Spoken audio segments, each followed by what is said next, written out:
Good day. My name is Andrea Spindle. I'm the president of Kulanu, Canada, and it's my pleasure to welcome everyone to today's webinar presented by Kulanu, Canada, with support from our friends at B'nai Israel of North America, the Canadian Anti-Semitism Education Foundation, Adith Israel Congregation, the Institute for Studies in Global Anti-Semitism and Policy, the Canadian Institute for Jewish Research, and the Lodger Synagogue. I am really thrilled to be able to introduce Dr. Navras Aafreedi, who is an important scholar within the Jewish world, though he's not Jewish. He is doing very significant work to assist people of diverse backgrounds to learn about the history of the Jews in Southeast Asia, as well as to understand and confront anti-Semitism in India and Pakistan. In that regard, Dr. Aafreedi is quite unique, being a professor of history who teaches about the Holocaust as well as Jewish theology on a continent little touched by the Holocaust, but with a long history of Jewish citizenry. I feel blessed to say that Dr. Aafreedi is a friend whom I met through his uncle, Tariq Khan, who lives in Ontario. I should have identified earlier that with last names like Khan and Aafreedi, there might be a connection to the Jews. And today you'll hear that that's no simple coincidence, but the names possibly originate as Cohen and Ephraim. During this webinar, everyone will be kept muted, but please feel free to submit questions via the Q&A function on your Zoom screen, and I'll try to get to as many questions as possible after the presentation. Or you may send your questions to my attention after the program, and I'll be sure to share them with Dr. Aafreedi. My email is andrea@kulanocanada.org. This session is being recorded, and it will be posted on the Kulanu Canada website and available to all registrants. Now for a more formal introduction of our speaker. I found this article about Dr. Aafreedi, which was published in 2007 in the Israeli paper Arutz Sheva when he was beginning his career, and I feel it's very relevant in knowing about where he's coming from. Alexander Mestrophy wrote, and I quote, Dr. Aafreedi is an Indian citizen, a representative of the Aafreedi tribe, and an historian. At that time, he wasn't yet 30, but he had a PhD already in medieval and modern Indian history, and his research paper was entitled Indian Jewry and the Self-Professed Lost Tribes of Israel in India. His book of the same title is the third serious major work ever by a Gentile on this subject, and much of his work has been published in the Urdu language. Quoting Navras, the journalist wrote this, small minorities and marginal groups in all parts of the world have always interested me, but I was always more interested in Jews than any other group because of their impressive accomplishments and achievements, in spite of their numerical insignificance, and also because Muslims in my hometown of Lucknow tended to blame Jews for everything evil in the world. My interest in the Jews further deepened when my late uncle once said to me that our roots were Israelite. I was then only 12 years old. Right then, I decided that I would explore my probable Israelite roots when I got to the doctoral level. There were no Jews in my hometown. I only met Jews for the first time when I started researching for my PhD. But the more I read about the Jews, the more my admiration grew for them. The Jewish saga is a tale of unprecedented heroism and self-sacrifice. Jews were humiliated and mistreated like no other people in history. That despite this, the Jews rose and returned to their ancient homeland in Israel after 2,000 years speaks volumes about the character of these tenacious people. I admire Jews as much for their resilience and courage as for their wisdom and scholarship. So with that admiration for Jews and unique personal interest, I found myself with a wonderful, amazing friend in Navras Aafreedi. Navras is an assistant professor in the Department of History at Presidency University in Kolkata, where he teaches courses in Jewish history, genocide studies, interfaith relations, and minority studies. He's also a research fellow at the Institute for the Study of Global Anti-Semitism and Policy. He's the author of the monograph, Jews, Judaizing Movements and the Traditions of Israelite Descent in South Asia, and of several papers that have been published in peer-reviewed journals and chapters in edited books published by prestigious international academic publishing houses. He's also published numerous articles and essays in other quasi-academic publications, leading newspapers and popular media. And he's guest edited several special thematic issues of the online magazine Café de Sensus. His writings have appeared in many languages and press stories about his work in over 16 languages. Dr. Aafreedi has spoken at scholarly forums, he tells me, in all continents except South America. I have to arrange that one. And in 2017, he was a scholar in residence at Oxford University for the ISGAP Summer Institute on curriculum development and critical anti-Semitism studies. He is a fellow of the Salzburg Global Seminar Holocaust Education and Genocide Prevention Program. And before joining Presidency University, he was an assistant professor at Gautam Buddha University near Delhi. Along with his extensive writing and teaching, Dr. Aafreedi advocates within India for more recognition of the Holocaust, for Jewish studies to be an academic discipline, and for greater awareness of anti-Semitism and the need to combat it on that continent. Welcome, Navras. Thank you very much, Andrea, for this very generous introduction, and warm greetings to everybody who has joined us today for this session. I'm most grateful to everybody who is listening to me, and particularly to Kulanu, Canada, for giving me this opportunity to speak to you, and to all the organizations that have partnered with Kulanu, Canada for this webinar. I'll come straight to my subject. I shall be speaking to you about the Israelite origin of the Pashtuns of Afghanistan, Pakistan, and India, the tradition, and its contemporary ramifications. Please give me a minute to share my screen with you.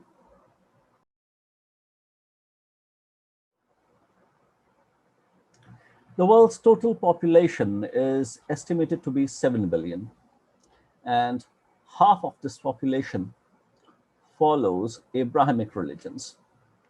In other words, half of the global population believes in the historicity of the tribes of Israel, even if they are relegated to the realm of myth by secular scholars.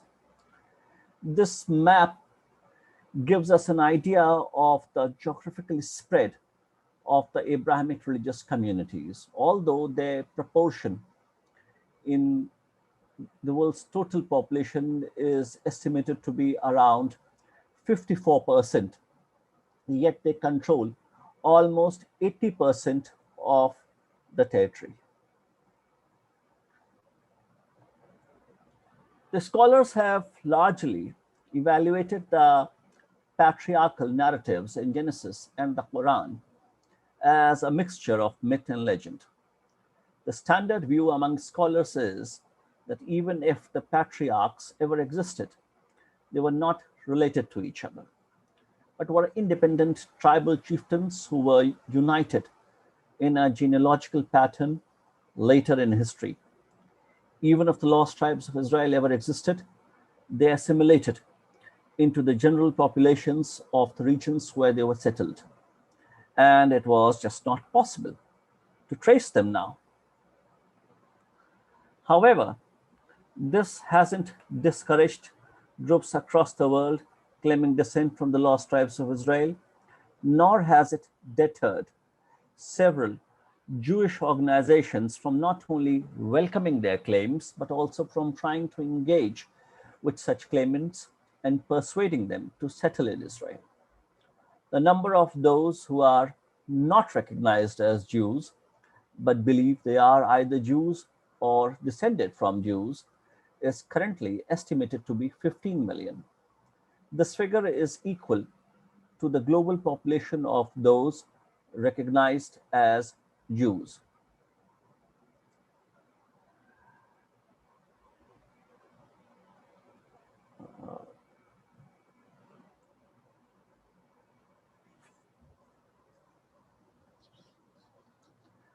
So in response to the proliferation of Judaism movements across the world, the Ministry of Diaspora Affairs in Israel set up a public advisory committee on the relationship between the State of Israel and these communities.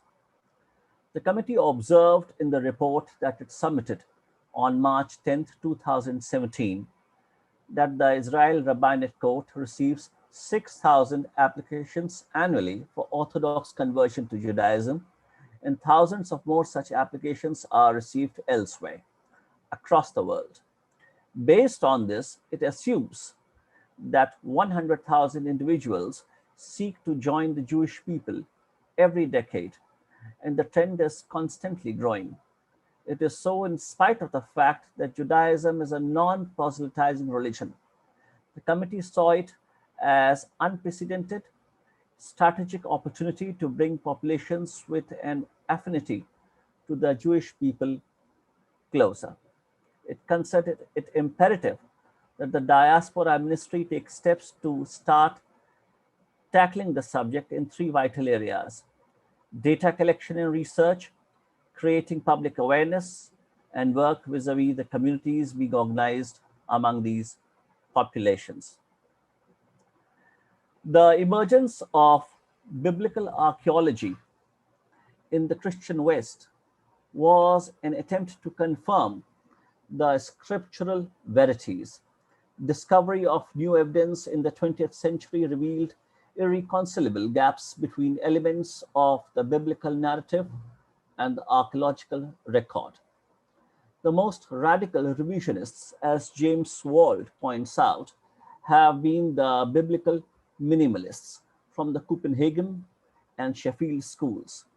There is consensus among them that the Bible is an essentially literary religious work containing some historical evidence. They hold the view that it was written much later than commonly accepted in the Persian or even Hellenistic period, and is a self-referential mythological book largely devoid of historical value. Given that their official training as biblical scholars is in reading texts rather than conducting archaeological excavations, their assertion that the arguments are supported by archaeology has sparked controversy.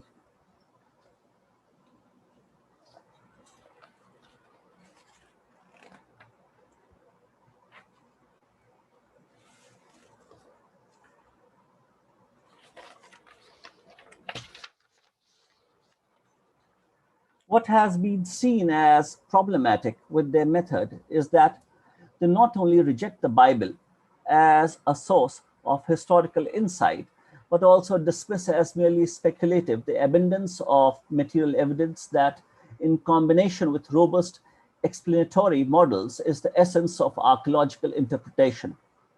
The result, as Brad Keel and Kigap Moore put it, is that the ancient Israel itself becomes a problematic historical subject. Some consider refutation of the traceability as well as the existence of an Israelite past as anti-Semitic, an allegation that the minimalists, of course, hotly deny. There have also been attempts by anti-Semites to appropriate the narrative of the lost tribes of Israel for their own agendas. Chief among those who deny the Middle Eastern origins of the Jews have until recently been the British Israelites and related groups, who held that the Anglo-Saxons or other Europeans were the descendants of the 10 lost tribes of ancient Israel. Under the influence of American racism and the conflict over mandatory Palestine, the once paternalistically philo-Semitic movement denounced putative Jews as impure or false. The remnant of Judah had debased itself through intermarriage with pagans, while Ashkenazim were Khazars, a Turkic tribe of the Pontic Caspian steppe that converted to Judaism in the early Middle Ages. Anti-Semitism, anti-Zionism, and anti-Bolshevism coalesced.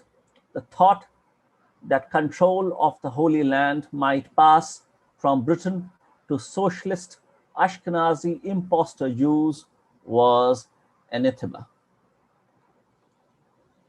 Israr Ahmad, whose period is 1932 to 2010, a prominent Islamic theologian and a well-known anti-Semite upon whom Pakistan in 1981 conferred its third highest civilian award, Sitara-e-Imtiaz, or Star of Excellence, said that he was of the view that there were also some Israelites among the Aryans when they arrived in India around 1400 BCE, at a time that coincides with the Jewish exodus from Egypt.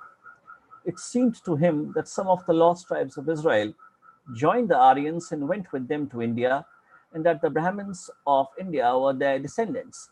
Their customs appeared to him similar to those practiced by Israelites during their 40 years of wandering, when they had taken to idol worship, such as cremation, a liking for saffron, and the practice of untouchability. He pointed out that the Brahmins too consider calf to be holy, as the ancient Israelites did. He suspected that the concept of monotheism found in the ancient Hindu philosophical text, the Upanishads, was influenced by Abrahamic monotheism.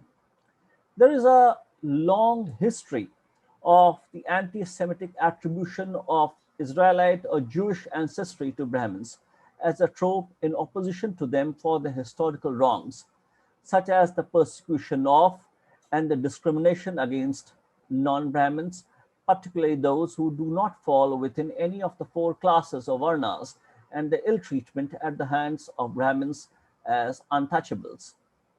In a YouTube video, a Dalit scholar, Vilas Kharat, is heard saying all Hindus of the three upper castes held responsible for the discriminatory practice of untouchability are of Jewish descent.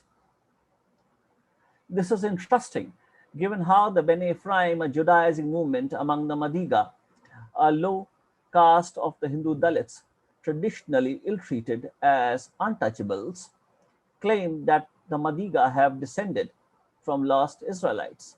The Madiga population in Andhra Pradesh has been estimated to be 12 million, 46.94% of the total scheduled caste population of Andhra Pradesh. Yet only 125 families identify as Israelite. The Beni Ephraim are one of the two such claimants of Israelite descent that have developed a Judaizing movement in India, the other being Beni Menashe in Manipur and Mizoram. Beni Menashe were recognized as a lost Israelite tribe by the chief rabbinate in 2005, following which thousands of them have been settled in Israel, while many more wait for it. Hundreds of Beni Ephraim are desirous of settling there. Besides these claimants of Israelite descent that have developed Judaizing movements, there is a section of the Chettiars in Tamil Nadu who have developed a Judaizing movement despite not claiming Israelite descent. One thing that is common to all three of these Judaizing movements is that their members were Christian prior to the embrace of Judaism. There are also several Muslim claimants of Israelite descent who continue to be Muslim, such as a small clan called Bani Israel and a community called Qadwai in Uttar Pradesh, India, the Kashmiris in India and Pakistan, and the Pashtuns, who are also known by the names Pashtuns and Pathans, in Afghanistan and Pakistan, with a significant diaspora population in India. But the figure of 15 million such people who are not recognized as Jews, but who believe they are either Jews or descended from Jews, does not include these Muslim claimants of Israelite descent, as they have neither shown any inclination to convert to Judaism, despite their traditions of Israelite origin, nor do they desire to immigrate to Israel, unlike the other claimants of Israelite descent across the world.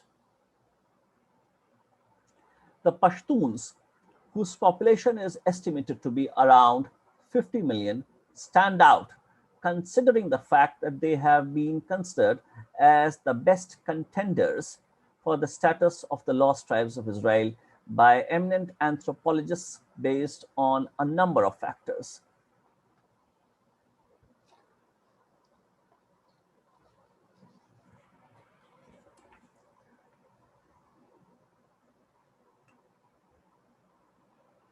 The lecture today will explore the tradition of Israelite descent among them, its awareness or ignorance among them, its reception in the Jewish world, the Jewish efforts to reach out to them, the motive or the motives behind these Jewish outreach efforts, and the Pashtun response to these efforts.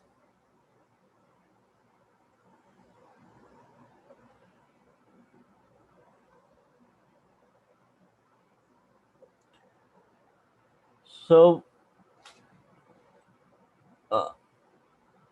this is the territory which is populated by Pashtuns, the orange colored territory, divided between the countries of Pakistan and Afghanistan. The line that forms the border between Afghanistan and Pakistan was drawn by the British, and it's still named after the person who drew this line, General Durant. Though this is a line that hasn't been, that is still disputed by Afghanistan, and Afghanistan considers all Pashtun populated areas in Pakistan to be part of Afghanistan. In Pakistan, the Pashtuns are largely concentrated in their administrative zone, which is known by its acronym FATA, which stands for Federally Administered Tribal Areas. Its area is 27,220 square kilometers square. And this is the Khyber Regency, which is home to the Aafreedi tribe, the tribe I come from. Pashtuns are divided into 60 tribes, and these 60 tribes are further subdivided into 400 clans. The Aafreedi tribe stands out not just because of it being one of the most numerous of the Pashtun tribes, but also because of the political and economic clout it enjoys as the two most strategic passes that serve as entry points to the Indian subcontinent fall in their territory, the Kohat Pass and the Khyber Pass. It's the Khyber Pass today. These are a few pictures of Pashtuns. We do not know where the Pashtuns were prior to the 7th century CE, as we have no documentary evidence of their existence earlier than that. What we do know is that several of their tribes have traditions of descent from the lost tribes of Israel. Those tribes among the Pashtuns who claim descent from the lost tribes of Israel take great pride in doing so, for it enables them to trace their descent from the biblical patriarchs, revered by followers of all three Abrahamic or Semitic monotheistic religions. But we have absolutely nothing in terms of evidence to establish the historicity of the patriarchs. However, our awareness of our ignorance has not ended the speculation about the putative Israelite origins of Pashtuns. We might not have realized What we might not have realized is that the search for the lost tribes among the Pashtuns could have ramifications to such an extent that it may even have an impact on the future. Several Jewish organizations are not only very enthusiastic about recognizing the Pashtuns as descendants of the lost tribes of Israel, but also trying to engage with such claimants and persuade them to settle in Israel. They are encouraged by the traditions of the Israelite origins among the Pashtuns themselves. The references to such traditions in the writings of Jewish rabbis and scholars over centuries and those in medieval Persian chronicles, the speculations by European missionaries and adventurers about their putative Israelite origins, attempts by geneticists to confirm the historicity of these traditions through DNA analyses, and the fact that the Ahmadiyya religious movement considers Afghanistan and Kashmir as the location of the lost tribes of Israel. So these are some of those ancient references that we come across in Jewish texts. Then there are a number of Persian texts that refer to the Israelite origin of Pashtuns and Pathans. This is a medieval historian, Ni'matullah, from 1612 CE, who wrote that Afghans who had been settled in the mountainous countries about Ghor ever since the time of the expulsion of the Israelites by Bukht Nasr. And there's a long list of European adventurers and Christian missionaries who saw the Pathans or Pashtuns as lost Israelites. One of the prominent ones was Sir William Jones, an 18th century historian, found traces of the lost tribes in Afghanistan.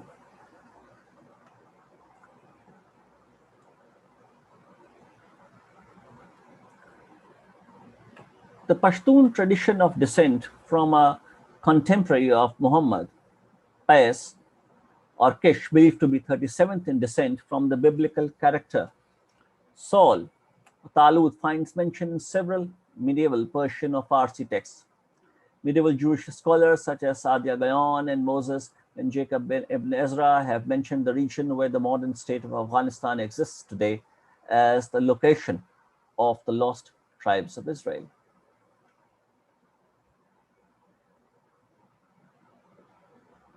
Ishaq bin Savi, the second president of Israel and a lost tribes enthusiast, comes across as absolutely convinced and records in his book The Exiled and the Redeemed testimonies provided by Afghan Jewish immigrants to Israel about Pathan practices that are Jewish in nature. The customs repeatedly cited are the lighting of candles on the Jewish Sabbath, keeping of long side locks, wearing of shawls resembling the Jewish prayer shawl talit, circumcision on the 8th day after birth, and levirate.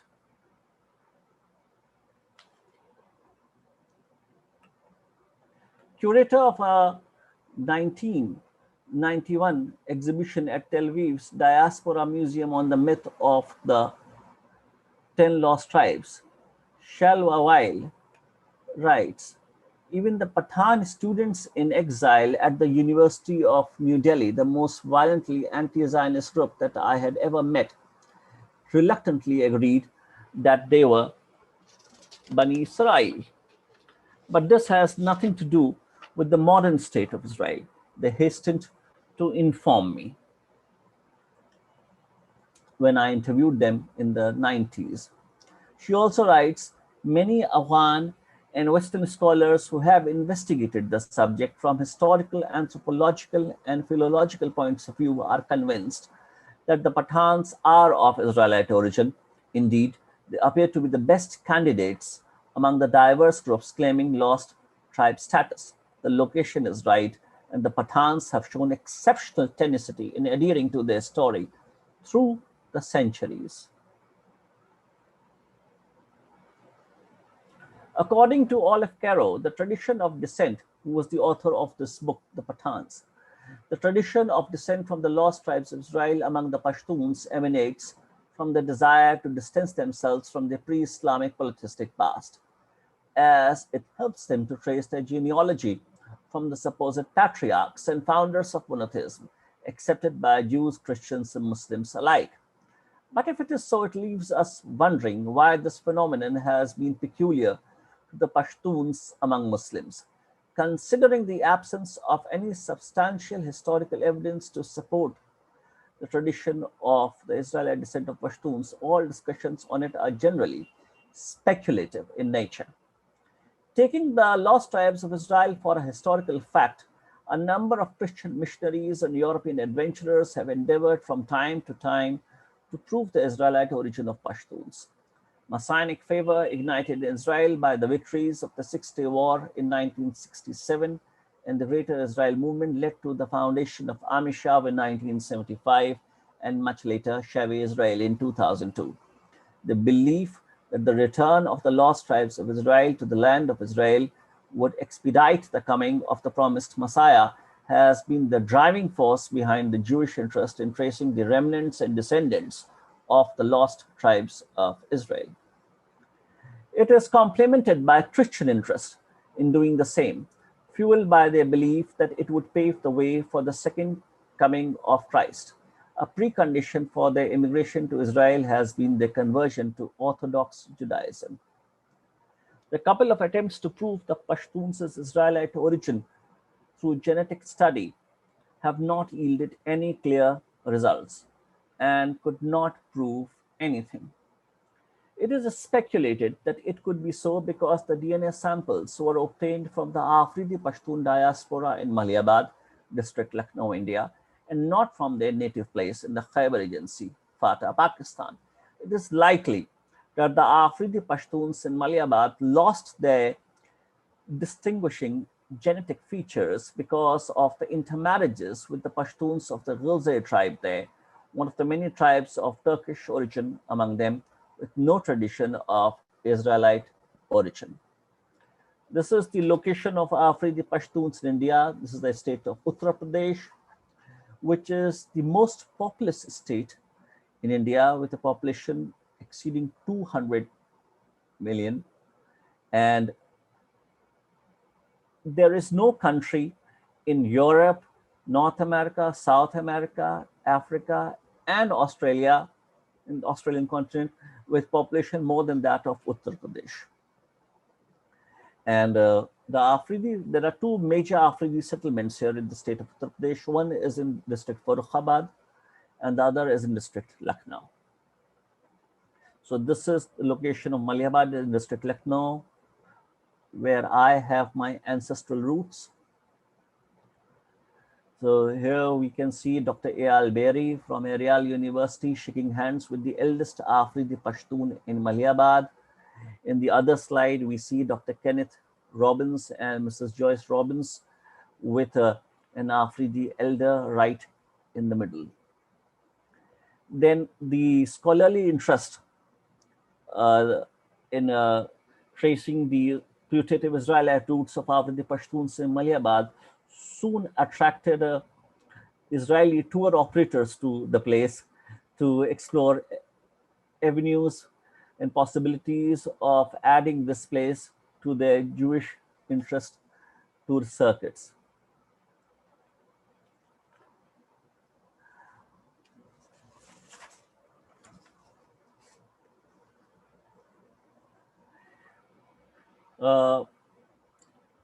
Yet Amtul Raza Carmichael, a geneticist, is of the view that genetic research does lend support to the theory of the Israelite origin of Pashtuns. She points out the genetic abnormalities that lead to a group of genetic diseases affecting the muscles of the body called inclusion body myopathies are located on chromosome 9 in both Afghani and Iraqi Jewish patients, while non-Jewish patients have a different genetic abnormality associated with this disease. The genetic abnormalities causing this disease affect Jews, Arabs, and Iranians and are thought to be at least 1,300 years old. All of these findings strongly point towards a common Jewish ancestry with eastward migration of Jewish tribes into Iran, Iraq, and Afghanistan centuries ago. Thus, evidence from genetic diseases does indeed lend support to the lost tribes theory and strongly supports a common ancestry of Jews in some Indian and Pashtun populations. She further writes, interestingly, retinoblastoma, which is a hereditary cancer of the eye, has been found to be genetically different when ethnic Pashtuns were compared to the general Pakistani population. This suggests that Pashtuns are genetically different from the indigenous Pakistani population.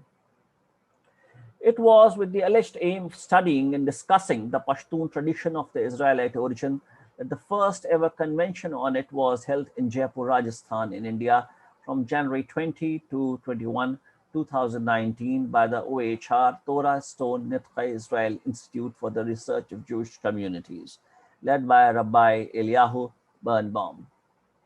The convention was convened by Eyal Berry, who studied a few 17th century manuscripts containing Pashtun genealogies ascending to the biblical patriarchs for his doctoral research at Arial University, Israel. He was locally assisted in this endeavor by Hassan Muhammad Khan, Vice President of Anjuman al-Pathan, an organization of the Pashtun diaspora in Rajasthan. 11 Pashtun tribes were represented at the event. Almost all Pashtun participants acknowledged the tradition of Israelite descent of Pashtuns, but at the same time stressed upon the fact that they were Muslims now, not Jewish. They hold the view that though Islam belongs to the same family of religions as Judaism does, but Islam, being the latest in the series, had superseded Judaism and Christianity. Abdul Sattar Khan, president of the NGO Anjuman Mehdiviya, Jaipur, went to the extent of saying that though Pashtuns and Jews belong to the same family and that they were brothers, but now the basic difference between them was that of religion. which can be removed should the Jews embrace Islam. Sahibzada Shaukat Ali Khan, founder and director of both Arabic Persian Research Institute and Khwaja Gharib Nawaz Institute of Islamic Studies, Tonk, Rajasthan, presented an overview of the Persian references to the tradition of Israelite descent of the Pashtuns and also spoke on how the European adventurers had written about it. One of the Jewish Israeli participants, Rabbi Eric B. Span, gave a geographical tour of the paths taken by the biblical patriarchs. Eyal Berry spoke about his travels in search of the putative Israelite roots of Pashtuns and his discovery of the 17th century genealogical accounts of the Pashtuns of Rajasthan ascending to the biblical patriarchs. There were many other presentations made during the two-day convention with just a few scholarly in nature. At the end of the convention, many of the young participants expressed the desire for a Pashtun Jewish youth dialogue. The convention was preceded by a 10-day visit of a Pashtun delegation from Rajasthan, India to Israel in 2015. According to Eyal Berry, the Pashtuns are willing to build bridges with Jews because they wish to preserve their unique Pathan identity so that the future generations may know its authentic meaning. He says that the Pashtuns are conscious of how forces of modernity are rapidly eroding the traditions of their Israelite descent and fear that their next generations may be completely ignorant of them. It is for this reason, tells Berry, that Anjuman al-Pathan joined hands with him and his colleagues from Israel. He reports that in August 2019, the Pashtun leaders from several cities in Rajasthan signed an agreement with him and his colleagues calling for the establishment of an Israeli Pathan Research Institute devoted to the study and preservation of Pashtun heritage for future generations. Although traditions of Israelite descent of the Pashtuns are centuries old, yet the younger generation in the diaspora in India is largely ignorant of them, and sometimes even resistant and suspicious of the mention of such traditions that link them to the land of Israel. However, recent attempts at investigating the authenticity of these traditions have triggered the interest of some of them in exploring their putative Israelite roots, testified by the many letters of inquiry about the results of the DNA analyses the present author has received from them during the last few years. There are also those who, influenced by the anti-Semitic discourse among Muslims, see these attempts at researching the probable Israelite origins as part of a Jewish conspiracy to deprive Islam of its bravest followers, the Pashtuns, by proving them Israelite by descent and then persuading them to embrace Judaism and immigrate to Israel. Such views have found expression in the popular Urdu language press in India. It has been projected as an attempt by Jews to use the fearless and sturdy Pashtuns as cheap labor and as gun fodder in their fight with the Arabs in the disputed territories. How the anti-Zionist Muslim press of India has shaped the way Muslims think is clearly reflected when an Aafreedi Pashtun of Maliabad says that he would prefer death than be considered Jewish by descent. Given this antipathy towards Jews in Israel, it is not surprising that the Jewish organizations trying to engage with Pashtuns have not yet received the response from them that they wish. Most of the Pashtuns are generally just as antagonistic towards the state of Israel as perhaps many other Muslims. There may be individuals among them with genuine interest in exploring their putative Israelite roots, but the Pashtuns have not yet shown any inclination to develop a Judaizing movement, such as the Beni Menashe and the Beni Ephraim in India, seen by anthropologists as byproducts of Christianity. It is also highly unlikely that they would ever do so.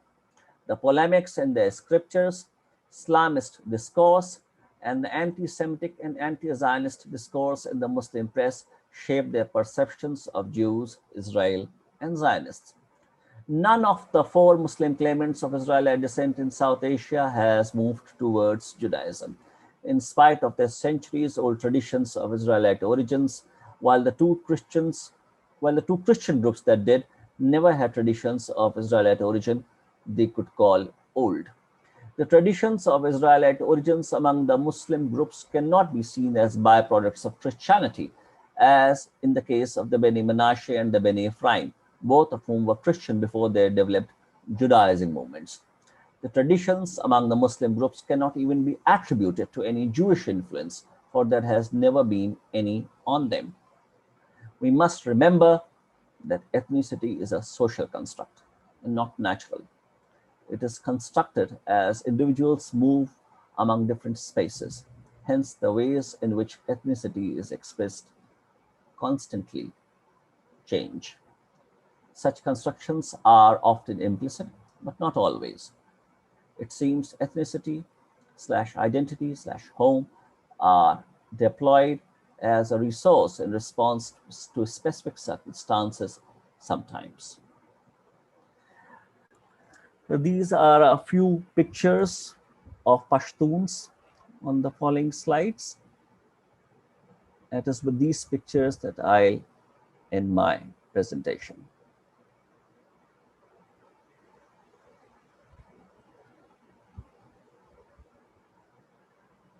This is Dr. Zakir Hussain, who happened to be an Aafreedi Pashtun. He was India's third president of the Republic of India, and he also happened to be the first Muslim to become the president of India. This is Khan Abdul Farha, great Pashtun leader who was a confidant of Mahatma Gandhi.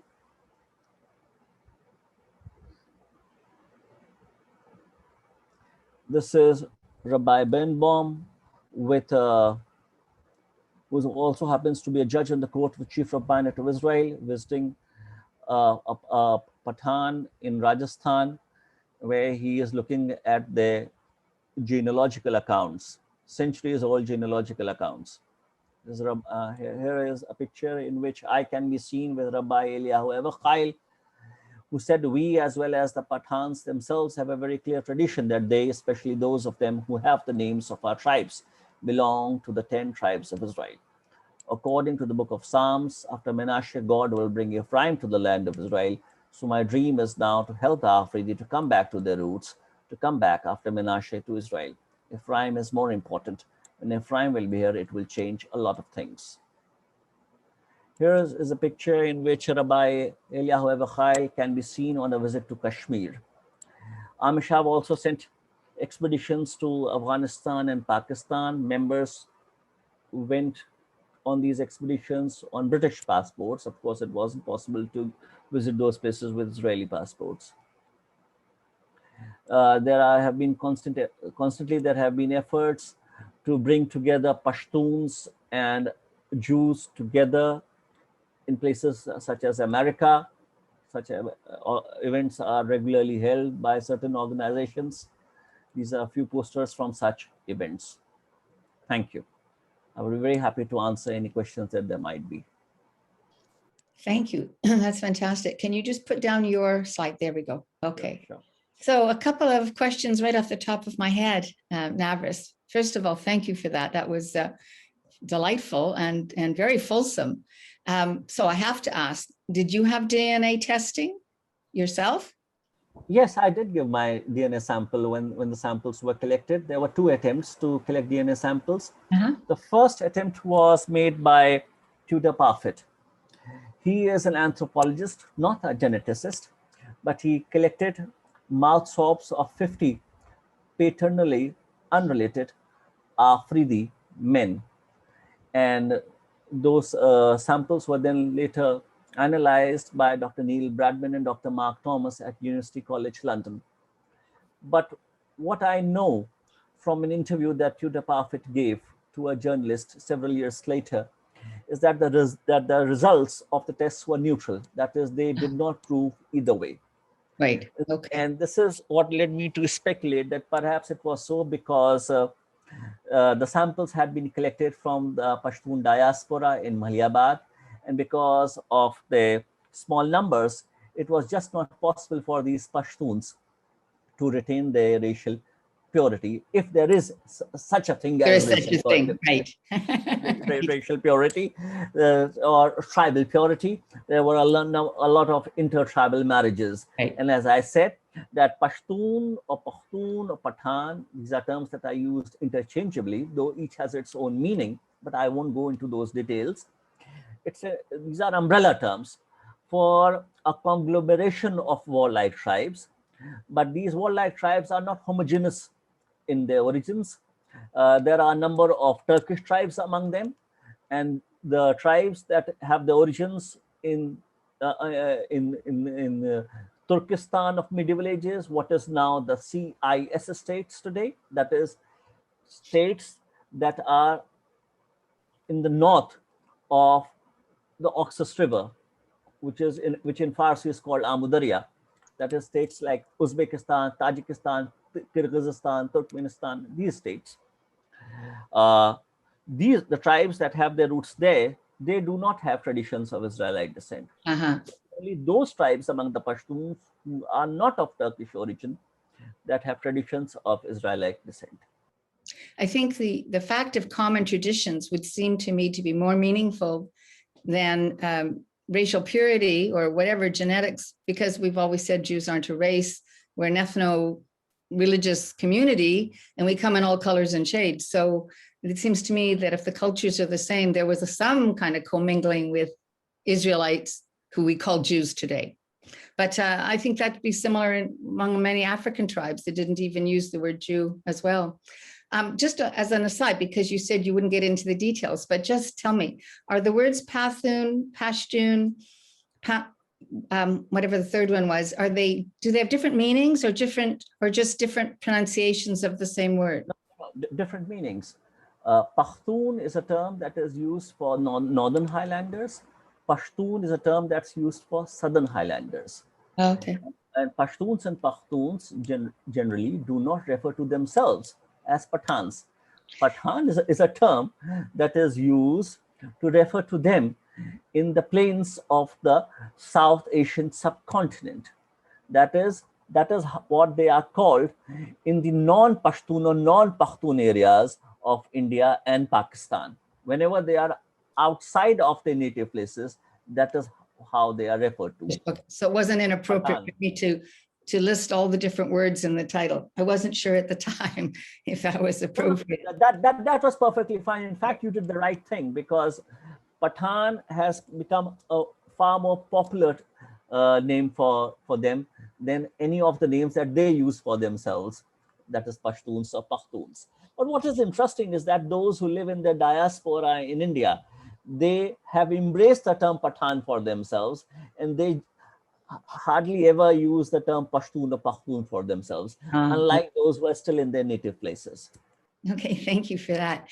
So one question that someone put in the chat, but which was also raised when someone read the publicity, and that is that you use the term, I think you said it today, warrior-like, and then we see all these pictures of men with guns, even children with guns. So can you say something that must be cultural? I also know that the roots of the Taliban are often associated with Pashtun. So I don't know if we were looking at Taliban warriors or whether there's something else there. No, none of my slides had a picture of the Taliban, but this is an unfortunate fact that it is the Pashtuns who largely fill the ranks of the Taliban today. This is very unfortunate, but it is true. As far as their being warlike is concerned, yes, they are a people who have excelled in warfare, and they have served a number of dynasties and have also been mercenaries. That's interesting. Today, how would they describe themselves? Are there certain professions, occupations, or lifestyles that are associated with these tribes? Yes, they have done superbly well in the field of transport, highway transport. So most of the highway transport in Pakistan is controlled by Pashtuns. They are, if I'm not wrong, their proportion in the Pakistani defense forces is 20%.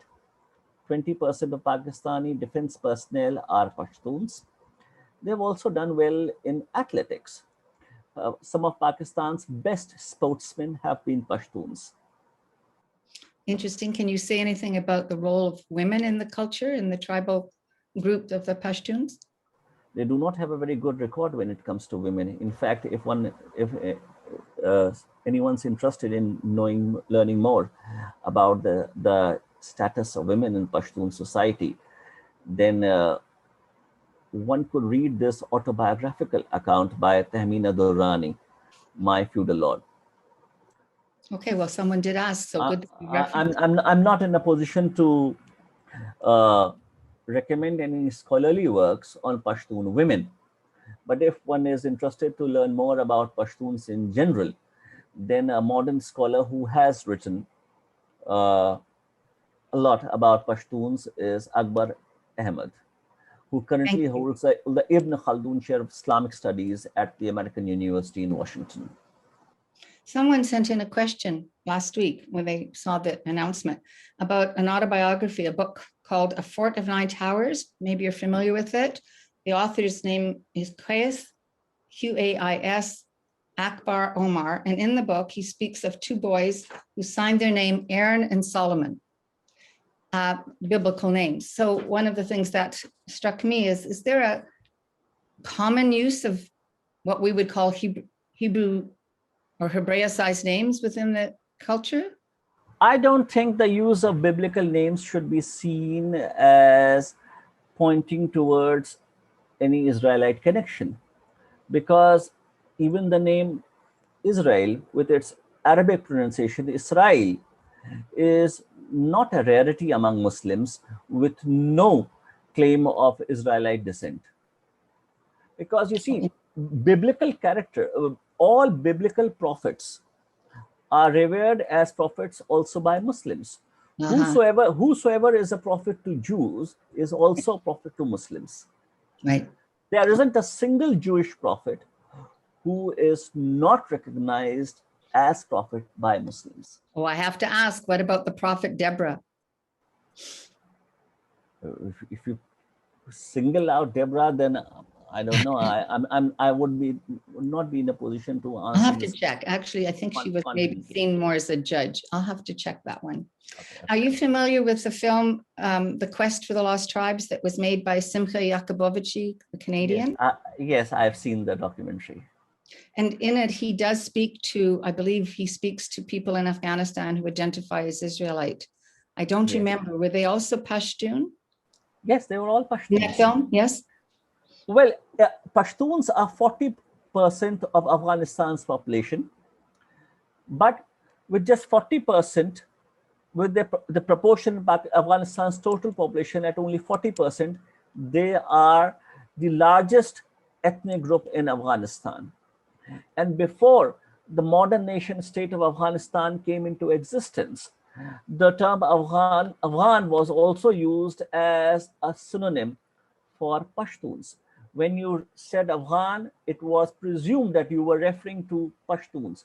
It was only when the modern nation state of Afghanistan came into existence that the other ethnic groups also came to be seen as part of the state of Afghanistan.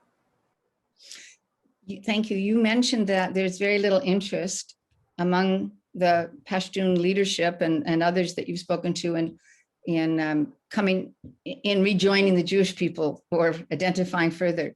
Are there some? However, has there been any conversion? We know about the B'nai Ephraim. Kulanu has worked with the B'nai Ephraim and B'nai Menashe. And I must give acknowledgement before I forget today, right now, to a young woman who's online. Farah is from Pakistan, and she is with us today from Pakistan. So hello, Farah. So have there been any individuals or groups that have actually researched, looked into becoming Jewish? To the best of my knowledge, there has never been any group conversion from Pashtuns to any religion. There may have been individual conversions, cases of individual conversion to other religions, including Judaism, which I'm not aware of. President Imran Khan's last name is Khan. Does he acknowledge or believe in Israelite descent? Can't say. Well, the term Khan predates Islam, and there are a number of connotations that are attached to the term Khan. It is also understood to mean simply noble or leader. It was used by Mongols, it was used by Iranians, it was used by Turks, and it was also used by Pashtuns. So I shouldn't keep telling my friends whose last name is Khan that they're really Jewish, huh? What about linguistic studies? Are there similarities in the language that in any way incorporate some ancient Hebrew or Aramaic, perhaps? Pashtuns primarily speak Pashto and a variant of Farsi called Dari. And even Pashto is seen to fall in the family of the Indo-Iranian group of languages. So it isn't seen as belonging to the family of Semitic languages, but it belongs to the Indo-Iranian family of languages. There's a request here. If you have a moment, someone would like you to type the name of the book in the chat, if you would, the book about Pashtun women. Someone's asked. Well, yes, I'll do that. Okay. And while you're doing that, you mentioned quite a few rabbis and scholars from Israel that have looked into the history or have visited these areas, have organized conferences. Is there a serious attempt from Israel to reach out today, to reach out to the Pashtun in some way?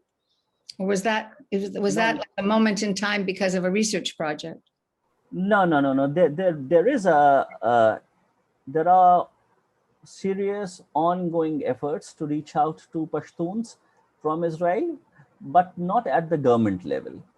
There are certain organizations that are trying to build bridges and connect to Pashtuns and to make them conscious of their putative Israelite roots. Right. There's one question here I would just like to get. Oh, yeah. You mentioned several traditions that were similar. I think circumcision on the 8th day, lighting candles. Are there other specific traditions that you could tell us about that are similar? I don't know of any other such traditions. In fact, even the traditions that I mentioned, I never witnessed those traditions firsthand in the diaspora. I feel that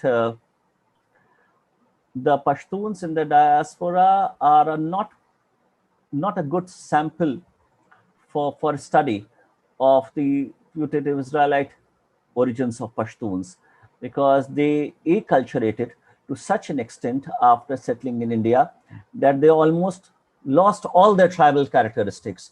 And now there is little that distinguishes them from the local Muslim population other than their lighter skin color. Oh, interesting. So Nancy Wolf, who had mentioned the book that I read, she uses the term Pashtun Wali, which I think speaks to customs. Yes. So is that the same? It's a code of honor, which is seen to be very similar to the Mosaic law. An eye for an eye. Oh, that's interesting. In its literal sense. So the last question I'm going to ask you, and I would tell people that are listening that if you do have further questions, again, please send them to me and I'll pass them on, or directly to Navras. And my email is Andrea with an I, ANDRIA @kulanocanada.org. The last question is, where does your research next take you? Your interest has been very deep and wide, broad, and incredibly sincere in this search. And I, for one, really appreciate what you've done in also teaching about Israel and Judaism in India. So where does this now take you? What's your next project?